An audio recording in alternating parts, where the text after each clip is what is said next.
صبح زود کاظمو بفرست بره دنبال خانم دکتر، برسونتش روستا، جلوی در منتظر بمونه.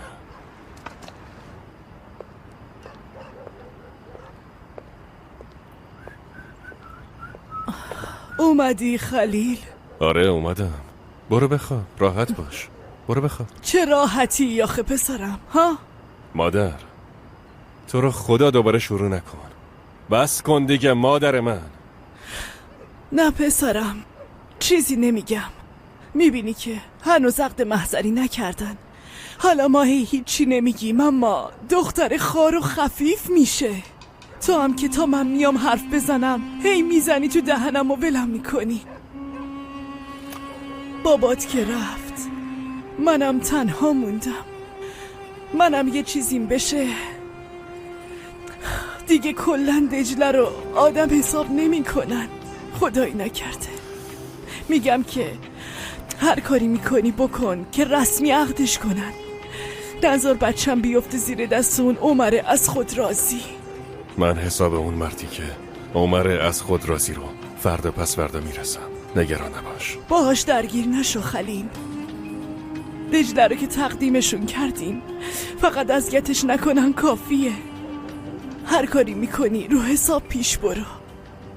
حساب؟ آره. چرا مادر؟ ها؟ چرا؟ ببینم مگه همه چی رو حسابه؟ خونه برادرم رو زمینه، بابام از قصه اینا رفت، اومدیم دخترم با دستای خودمون کردیم تو هجله، دستت درد نکنه. خب حساب کو؟ مگه همه چی رو حساب پیش رفت که حالا از من میخوای رو حساب برم جلو؟ خلیل تو خانی، همیشه جایگاه خودتو داری. میخوام جای دخترم تو خونه غریبه ها محکم باشه.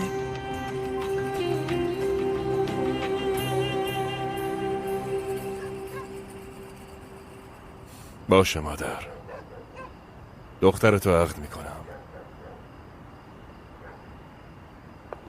شایدم بعد از اون پسرت به سلامتی عقد کرد.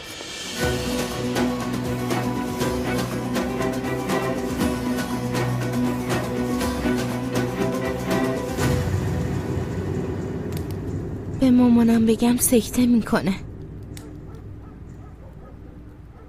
میگم که به کسی اصلا نگیم و یه عروسی ساده بگیریم. به سلین فقط میگم، اونم برای اینکه شاهدم باشه. میتونیم بعد از عروسی وقتی همه چی رو برا شد بهشون بگیم که چی شده. باشه عشقم، هر جور که تو بخوای.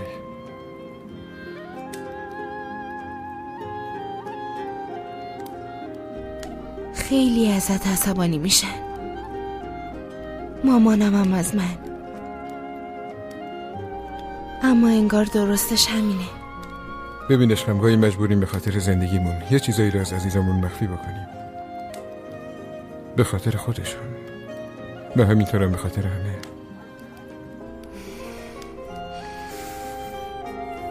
حق با توه. بالاخره عادت میکنن. اولش حتما حرف میزنن، بعدش مجبورن قبول کنن. بالاخره برای اونا خوشبختی ما مهمه، مگه نه؟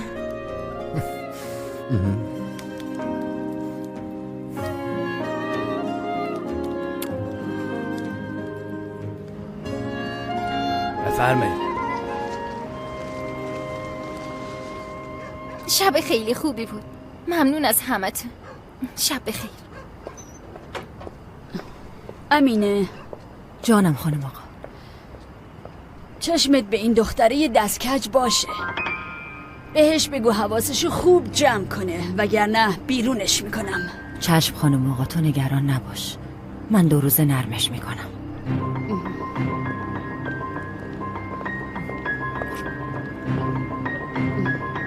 جلیل بفرمایید خانم آقا. هر طوری شده تو و تو این دختره رو در میاری، تا فردا شبم وقت داری، دست خالی بر نمیگردی.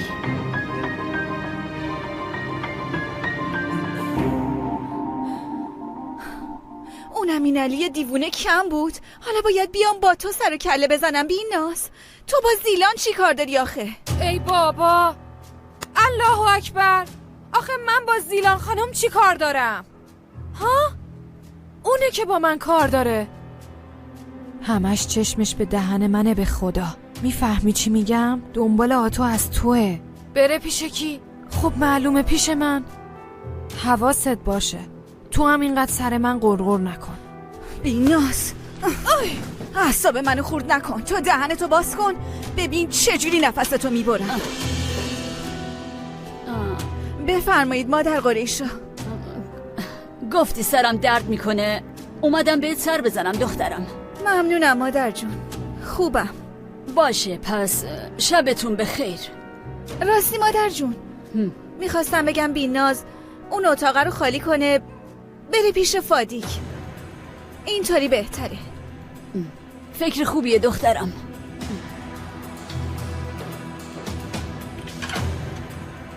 تو هم به جای حمایت از من همش بزن تو سرم. آفرین، کار خوبی میکنی. من اگه بخوام بزنم تو سرت الان پشت در بودی. حتما یه چیزی میدونم. چیزی که برای من زیاده کلفته. تا نباید فقط کلفت من باشی. با همه نشست و برخاست کن، معاشرت کن، اما گوش بزن باش. باید از همه سوراخ سنبه های این عمارت با خبر باشی.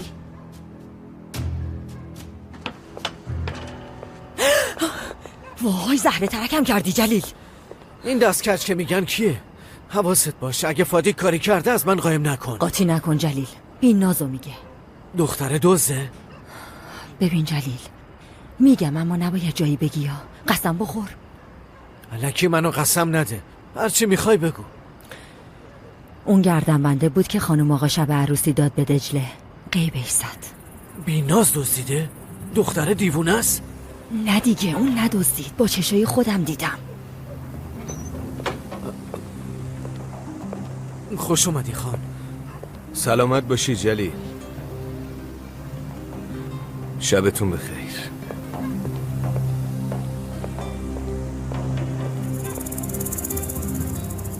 نکنه این دختره؟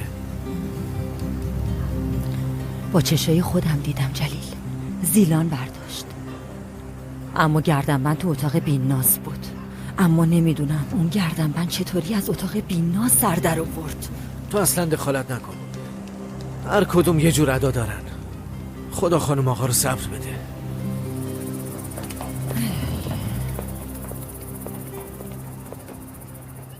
خب گردنبندو تو گذاشتی تو اتاقم؟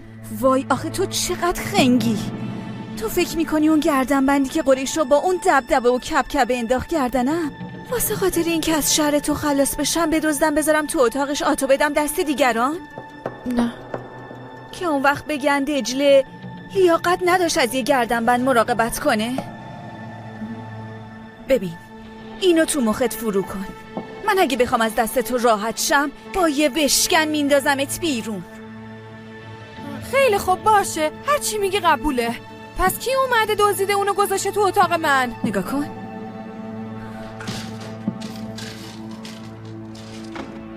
همونی که اینو گذاشته زیر تختم.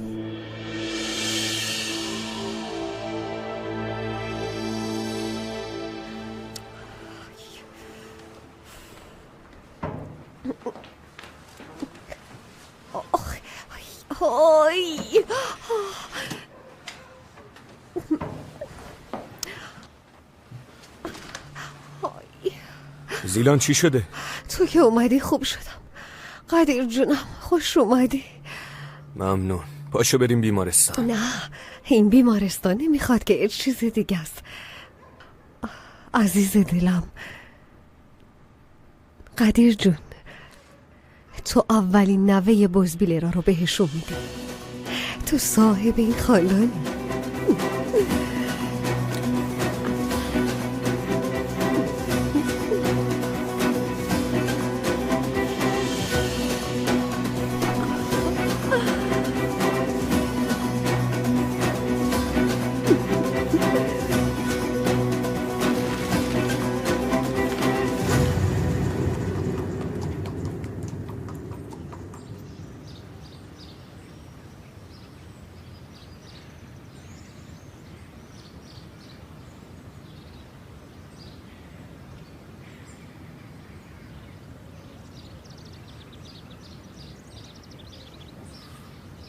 الو صادق، تا 1 ساعت دیگه جلوی شهرداری باش، کار داریم. چشم خان، 1 ساعت دیگه اونجا. خان چی میگه؟ میگه برم شهرداری. صبح بخیر آبجی امینه. صبح بخیر. من چی کار کنم؟ برو تو انباری رو تمیز کن. چشم آبجی.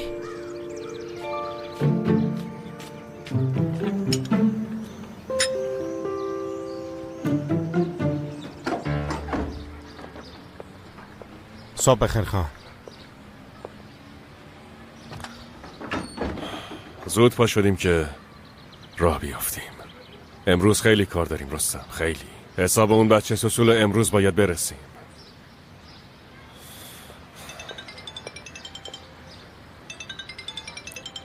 قاسمه؟ زود باش، ببین رفته دنبال خانم دکتر یا نه. الو آقا رستم. بگو عزیزم. این خانم دکتره اینجا نی؟ از هتل پرسیدم گفتن اینجا نمیمونه. الان چیکار کنم؟ خانم دکتر تو هتل نیست. چرا مرتی که زودتر نرفته اونجا؟ لازم باشه باید از شب قبل بره اونجا منتظر بمونه. از پس یک کار بر نمیای، یک کار درست انجام نمیدی. کاظم صبح زود رفته، گفتن اینجا نمیمونه. یعنی چی تو هتل نمیمونه؟ یعنی چی تو هتل نمیمونه؟ بره یه بار دیگه بپرسه. ای لعنت به شما و کاری که میخواین بکنی بی ارزه ها.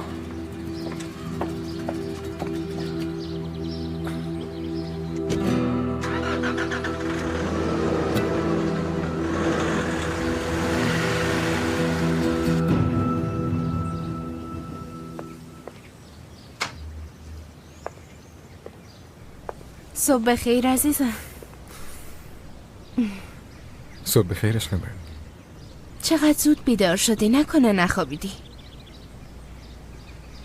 عمر داشتم فکر میکردم اینطوری داریم هلهلکی عروسی میکنیم بد نباشه. یعنی نمیخوای با خانوادت حرف بزنی و سعی کنی قانعشون کنی؟ تو اصلا فکر اینا رو نکن. میگی اصلا نمیخوان قانعشن؟ لازم نیست حتما قانع بشن، قبول میکنن.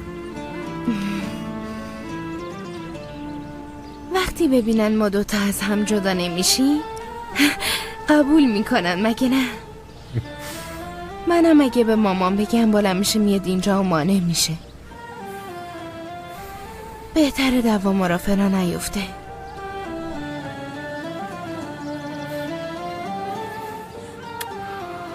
باشه عشق من. تازه دروغ نمیگیم که، فقط یکم میخوایم بهشون دیرتر بگیم. فعلا که باید بریم خونه بهداشت. از اونجا هم دنبال کارای یردمون تا فردا درست میشه. باشه؟ چی؟ فردا عروسی میکنیم با این عجله؟ خب چرا صبر کنیم؟ نه صبر نکنیم، اما نمیدونم چقدر هیجان دارم. پس من به سلین خبر بدم. چی بگم؟ اون وقت عقد کجاست؟ هر جا که تو بخوای. اینجا باشه. باشه؟ باشه. پس من میرم سر کار، زود برمیگردم، میرم خرید کنم.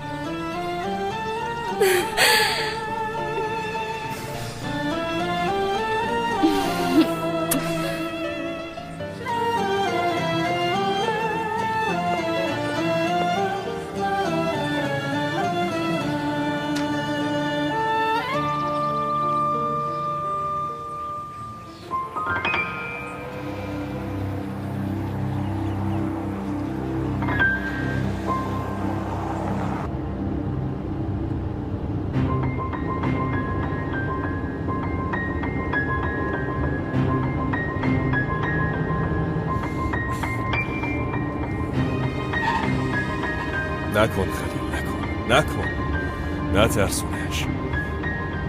دختره اینجا خونه گرفته. خود تو خونه‌ش دیگه چی کار داری؟ آروم باش، آروم. اما لفتش نده. برو بشین روبروش، محترمانه باهاش حرف بزن.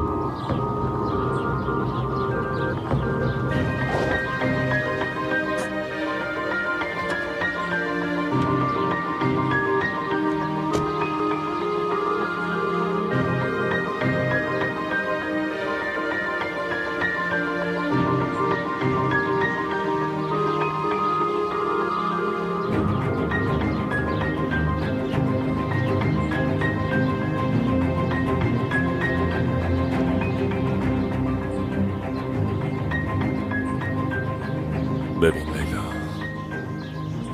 تو اومدی اینجا که مال من بشی. خودت میدونی، به زودی میفهمی. امروز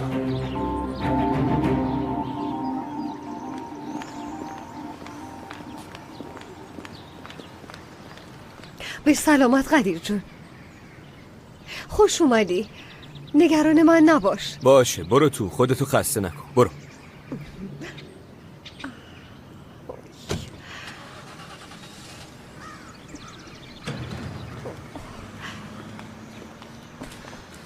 اوه، میوه بخورم چیکار کنم؟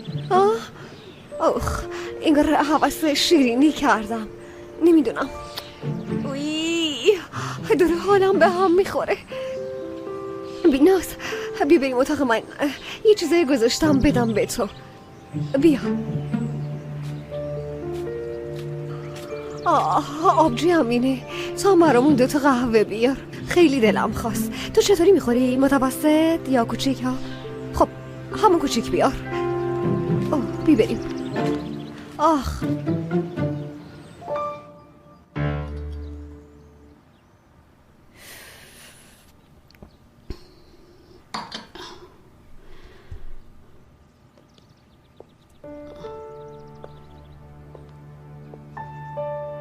مادر جانم، دخترم بیا بشین. داشتم حساب کتاب میکردم. نمیخوام مزاحمتون بشم، اما میخواستم یه چیزی بهتون بگم. بیا بشین عزیزم.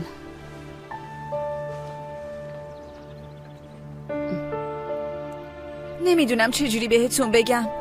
چیز خوبی نیست، اما میگم دیگه. تو رو خدا ببخشید.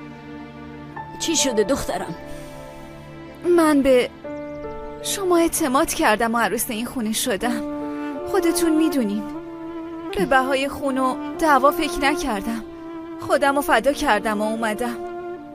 اگه من اینقدر مقاومت نمی کردم، خدا میدونه داداش و مادرم چی کار میکردن. مگه میشه ندونم؟ دختره به این خوشگلی هر چی بگه حق داره.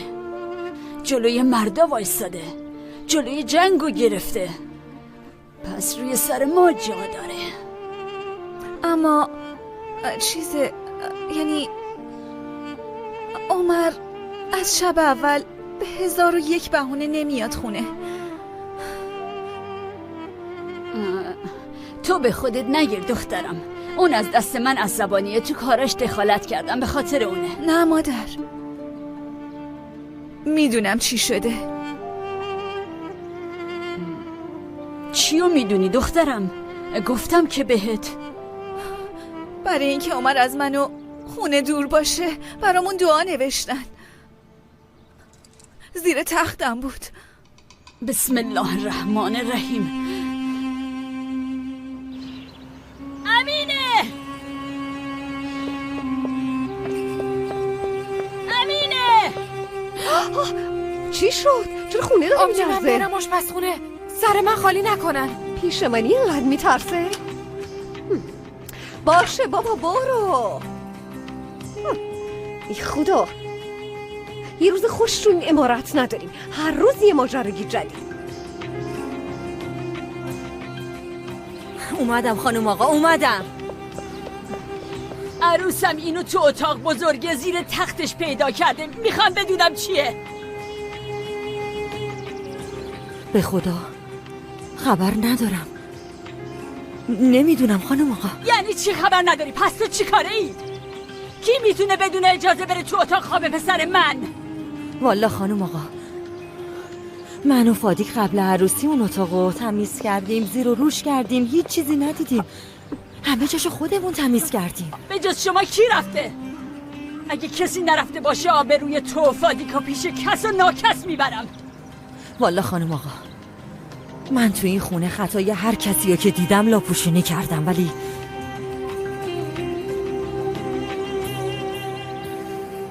دیگه از دست من کاری بر نمیاد.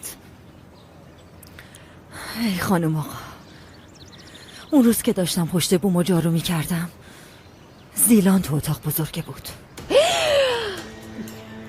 تو هیچی نگو. خودم دیدم که زیلان گردنبندی رو که به عروس خانم داده بودی رو گرفته بود، اینجوری جلوی گردنش. چی داری برقرور میکنی امینه؟ هرچی که دیدم و گفتم. کسی دیگه هم ندیدم که بره تو اون اتاق خانم آقا. مادر به من اینطوری نگاه نکن. حرف کلفت تو قبول داری یا منو؟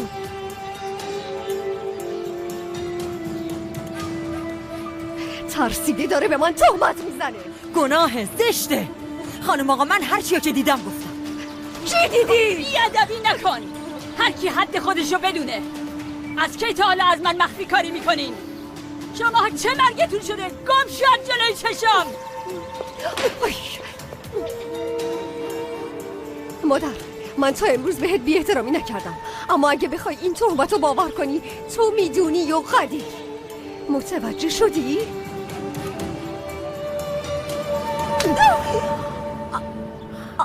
از این به بعد حد خودتو بدون. راه اتاقتم همینطور.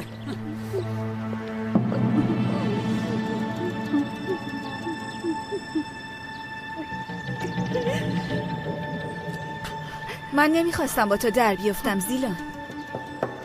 دستتون به خونه برادرم آغشته است، اما گفتم دوتا جاری میشی، مشکلی نیست.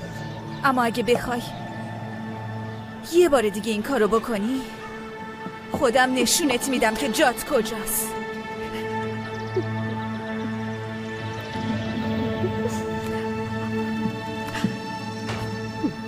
امروز منو زیر پات گذاشتی، اما میبینی که جای کی بالای سره، جای کی زیر پا.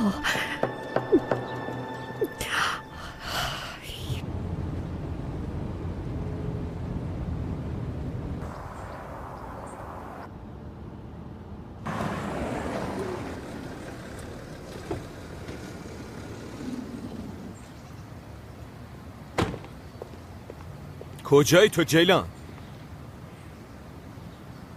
مریض بودم، نتونستم دیروز بیام. باید زنگ بزنی خبر بدی جیلان. عذر میخوام، دیگه تکرار نمیشه. خیلی خوب باشه. آخه خیلی نگرانت شدم. جواب تلفنم هم که نمیدادی. دیگه این کارو نکن. قرص خوردم و خوابیدم. دیر وقت تلفنتون رو دیدم. دیرم باشه باید خبر بدی. نه، دیر وقت نمیتونم زنگ بزنم. بعد موقع است اشتباه برداشت میشه. باشه برو سر کارت. آقا قدیر، میشه من یه چند روز تو اتاق پرسنل بمونم؟ خیره چرا؟ یه چند روز تو خونه تنها میترسم. تو هتل بمونم بهتره اگه اجازه بدی. مادرت میدونه؟ میدونه، خودش گفت. باشه.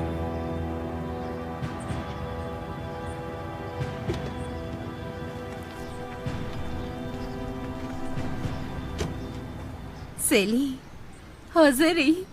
مژده بده، داریم عروسی میکنی. چی؟ وایسه هیچی نگو. الان عمر زنگ زد گفت فردا ساعت 11 عقدمونه. شاهد عقدمونم تویی باشه. باید حتما زود یه دقیقه یکی بگو ببینم. شما کی آشتی کردین؟ کی تصمیم گرفتین عروسی کنین؟ چه عجله‌ای حالا برات تعریف میکنم. عجله داریم چون میخوایم قبل از اینکه کسی بفهمه عروسی کنیم. میدونی که مامانم قیامت به پا میکنه. خانواده عمرم همینطور که پیش بینی کرده بودیم عروس استانبولی نمیخوان. ما هم میخوایم عقد کنیم بعد بهشون بگیم. آخه عزیزم من خیلی کار دارم. دیگه خیلی عجله‌ای شد. من امشب و شیفت دارم. تو کاراتو بکن، من فردا صبح زود راه میافتم. باشه عزیزم، میبوسمت. خدافظ. دختر دیوونه.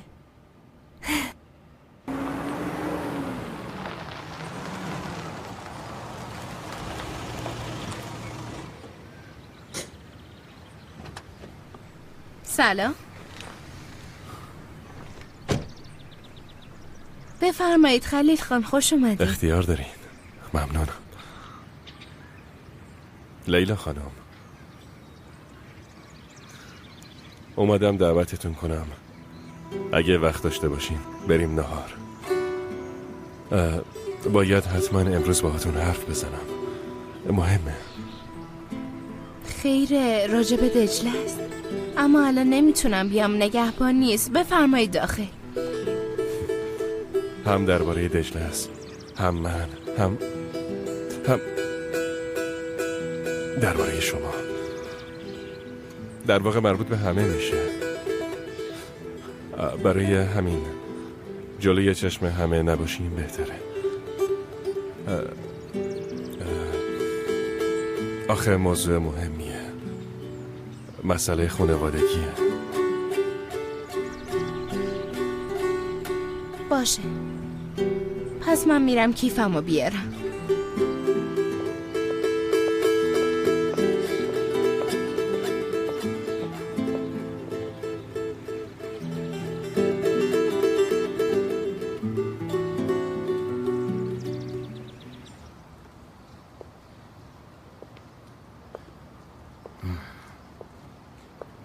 تو منتظر منی؟ یا داری فکر میکنی چطوری یه چیزی رو به من بگی؟ میخوام فردا لیلا رو عقد کنم. تو هم حتما باید شاهد من باشی. عقد میکنی؟ بیا بگیر، بیا بشین ببینم. بشین اونجا.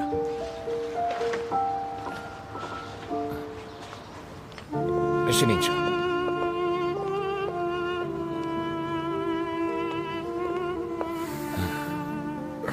خب تعریف کن ببینم. یعنی دختره راضی شد؟ نتونستم بگم طاهر. یعنی دجله رو نمیدونه؟ راستش یه جورایی میدونه، اما یه جوری دیگه. یه هم دیگه رو میشناسن. میشناسن؟ فکر میکنه آدمی که دوستش داشته ترکش کرده، برای همینم خودکشی کرده. اما الان اون دوتا آدم کنار هم خوشبختن. نمیدون اون آدم منم و اینکه مجبور شدم به خاطر خون بها ارسی کنم. خیلی سعی کردم، خیلی، اما مطمئن شدم اگه بفهمه میذاره میره. اصلا قبول نمیکنه. خب تو هم گفتی اول تو دام بندازمش، بعدن یه جوری هر طوری شده راضیش میکنم. آره این فکر رو پیش خودت کردی؟ طاهر تو مخمس افتادم، چرا نمیفهمی؟ اگه همه چی رو به لیلا میگفتم میذاش میرفت. حالا خودم هیچی، نمیتونم دوباره آدمی بشم که نصف را ولش کرده. اینجوری به نفع هر دومونه. از کسی ترسی ندارم، دجله زن من نیست، هیچ وقتم نمیشه. باشه، فکر میکنی عقدنامه رو امضا کنه نمیره؟ بذاره برم، دلیلی دارم که بتونم برش گردونم. میدونم گریه زاری میکنه، داد و فریاد را میندازه، اما بالاخره باید بفهمه که این آدم همه زندگی منه و من به خاطر خودش این کارو کردم. آره اونو که راست میگی، ولی طاهر چاره دیگه ای نداشتم. مگه تو خودت نمیگفتی همه چی گفتنی نیست؟ اما اگه گفتی انجام بده. درسته همه چی رو بهش نگفتم، اما هر چی که بهش گفتم راست بود.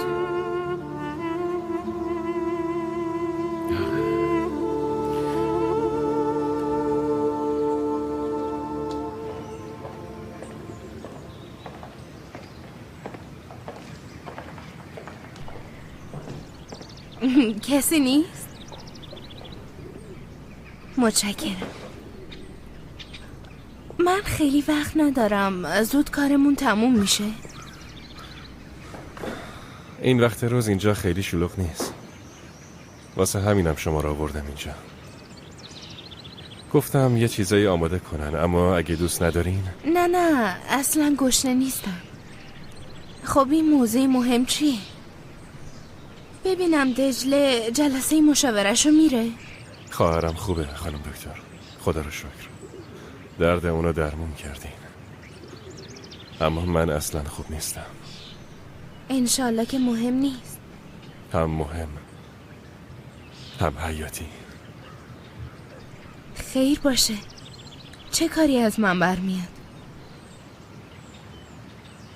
قلب خانم دکتر، قلبم. درمونش فقط شمایین.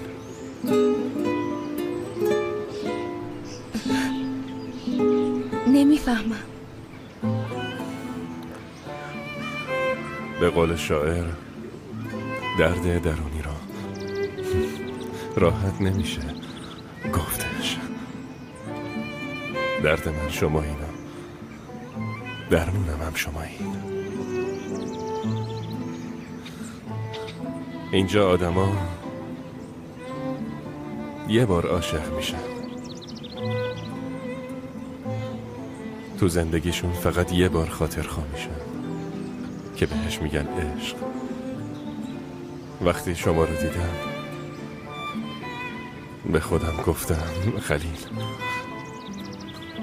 نوبت تو رسیده. آقا خلیل،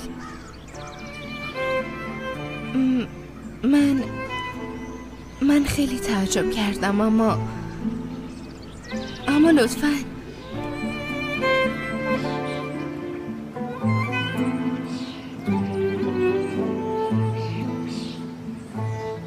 بهترین کاری که مردم این خاک بلدن انتظار لیلا خانم،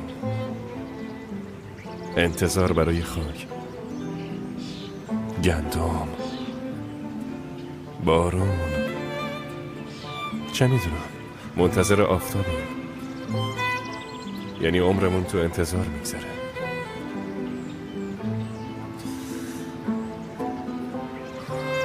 تو چیزی نگو، من منتظر میمونم تا صدامو بشنوی. منتظر میمونم تا جاتو تو قلبم ببینی، تا یه جای حتی کوچولو تو قلبت باز کنم. منتظر میمونم.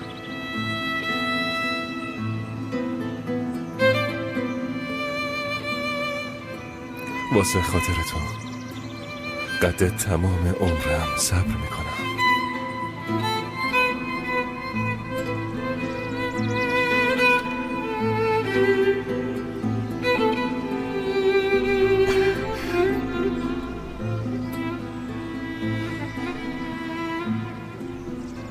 نمیدونم باید چی بگم. نمیخوام دلتون رو بشکنم، اما من احساسی بهتون ندارم.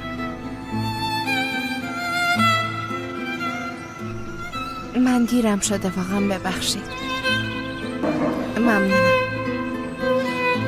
لیلا خانم،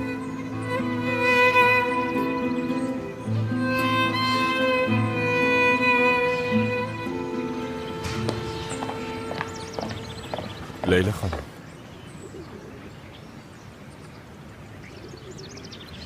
میرسونمتون روستا. نه زحمت نکشین، خودم میرم.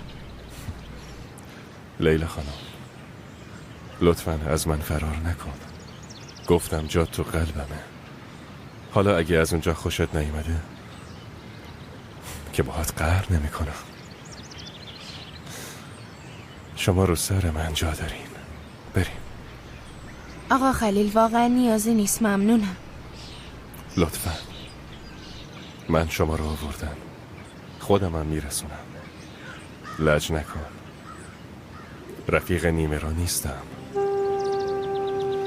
رستم، به بچه ها بگو زود ماشینا بیارن، خانم دکتر رو برسونن سر کارشون، دیرشون نشه.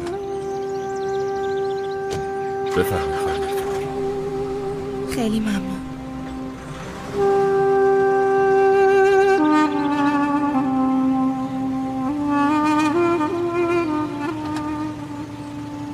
من اینجام لیلا خانم. هر وقت بگی خلیل حاضر میشم. خیلی بزرگوارین، ممنونم. به سلامت.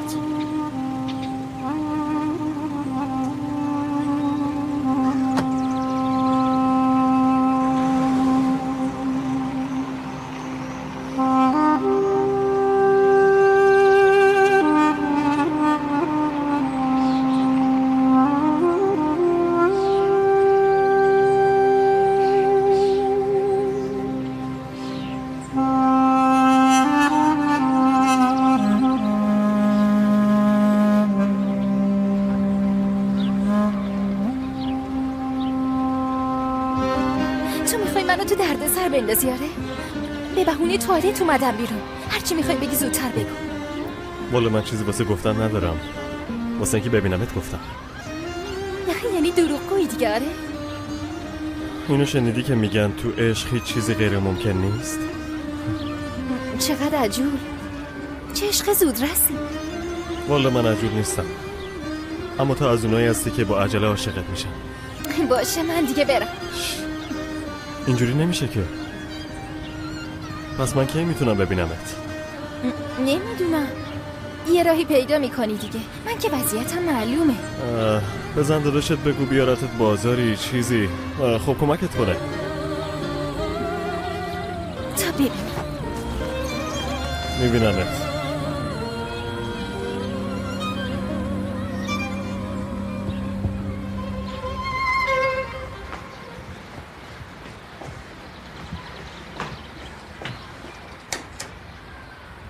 چی شده دختر؟ برو اونور مادر. آبروم رفت. قریشو به هم سیلی زد. دستش بیشکنه. آخه واسه چی تو رو زد؟ امینه کور بشه ایشالله. دیده من گردم من تو برداشتم. احمق. بچگیتم همینطوری بودی. هیچ کاری از دستت بر نمیاد. به بابات رفتی دختر. چی میشد آخه یکم به من میرفتی؟ آخ افسوس افسوس. مادر خودم کم درد دارم. باشه بابا باشه. به قریشه چی گفتی؟ چی بگم؟ گفتم تهمت زده این کار کردم اما توجه نکردم. عیب نداره، کار خوبی کردی. آفرین. باید تو آخرش هم همین کارو بکنی. مادر دجله دعا رو پیدا کرد. قیامت از اون به پا شد مامان.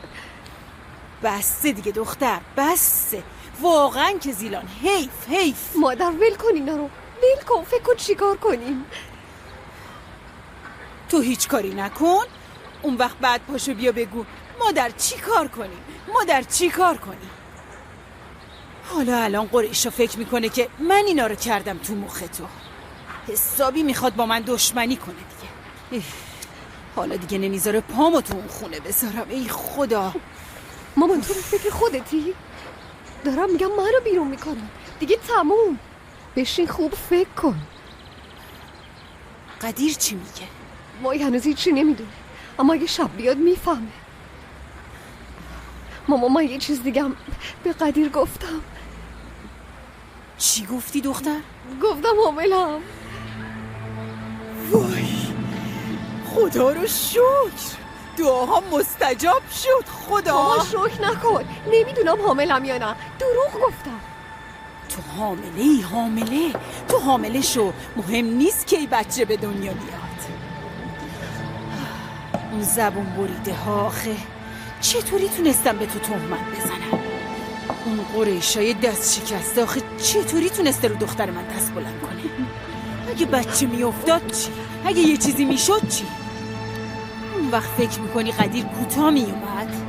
اگه من دامادم رو میشناسم اینقدرم کوتاه نمیومد. حالا میبینی